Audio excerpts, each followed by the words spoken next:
Основной фасилити керек болған. Фасилити где находится? Адрес точка. Бөлек организация білмеймін. Бөлген организация не может быть. Сізден бір сұрақ қоюға болады ма?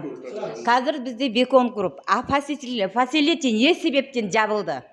Сіздер не себептен солардың орнына тұрдыңыздар? Фасилитидің өзіне ғана сұрақ қоясыз. Мен фасилитиде емеспін. Мен Бекон групптан. А сіздер қалай документ попался сендерге? Біздің собрание болды ма? Бірдеңе болды ма? Жүзден неше рет болды сіздің үйіңізде? Жүзден мен шақырып алып собрание жасадым. Жоқ, енді қалай? Біз жерделі собрание болған. Сіз битіңіз, сіз өзіңіз, сіз Шарапай, сізде 144 жиналыс болған. Сізде де болған. Жиналыс болған. Өтуге. Или оси құрыңдар, или өтіңдер деп. Өйткені Мен оси керек емес дедім. Дұрыс қой енді, сіздер протокол жинап бердіңіздер. Основной протокол өтілді бері қарай. Ол кейіннен біз жабылып кеткен. А сендер уже Бекон групп уже 3 жыл бойы сендерге перешок квитанция келгенде ғана білдік. Былай істеңізші. Бекон добивайтесь. Енді ұнамай тұрсын, оси құрыңыз. Оси керек емес. Керек емес оси. Жақтырмайды, білесіз ғой? Жақтырмайды емес. Жақтырмайды. Осиді Өткенде үйіңіздің жиналысын өзін айтты ғой сізге. Қойдыңыз ғой сізге. Шын керек қой. Өзіңізге тұрды, білмеймін, екке бөліп. Ана орыстардың қатындарын, ана Дилдомовский дана үйлеріне бірдеңе жасап, анау жасап, мынау жасап, өзіне қаратып алып, бет алды, и все. А елдің бәрі шыдап отыр, қазір көресіз басқада қаратып алып, бүйтіп алып деген әңгіме. Сен үйдеп айтпа, онда қарсы болды ма? Дұрыс қой, неше рет болды? Определять етілмей неше рет болды жиналыс сіздің үйіңізде. Қайда? Жүрек, ол мен шақырдым сол жерде. Дұрыс істеуін. Қалай Бекон группқа кеттік? Сол шақырдым. не себептен?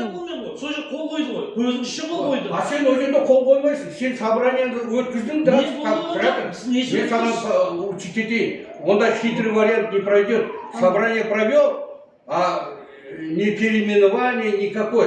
Просто провел. Қатысқандардың бәріне фамилиясын жазып қол қойдырып алдыңдар. Так не имеет права никто. Қатысты фамилияларын жазу керек. А қол қойылмау керек. Енді дұрыс емес, біз сотқа берсеңіздерші.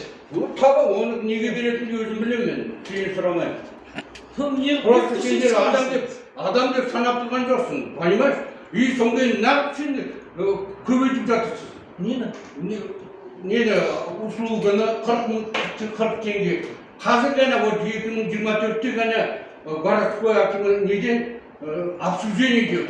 До 40 тенге квадратный метр көтеруге болады, минимальный деп. Міне собрание в каждом районе график жібереді.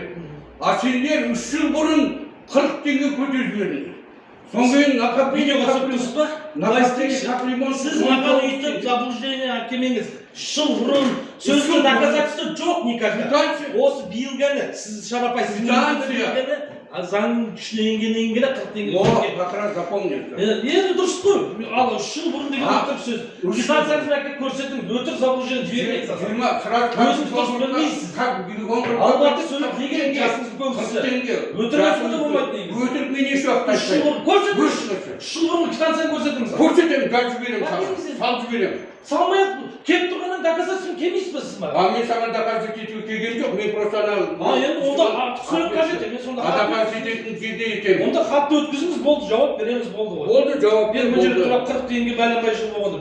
Жауап бер, бізге басқа ештеңе керек жоқ сенен. Жақсы болды. Сізге жауап бердім. Жақсы болды.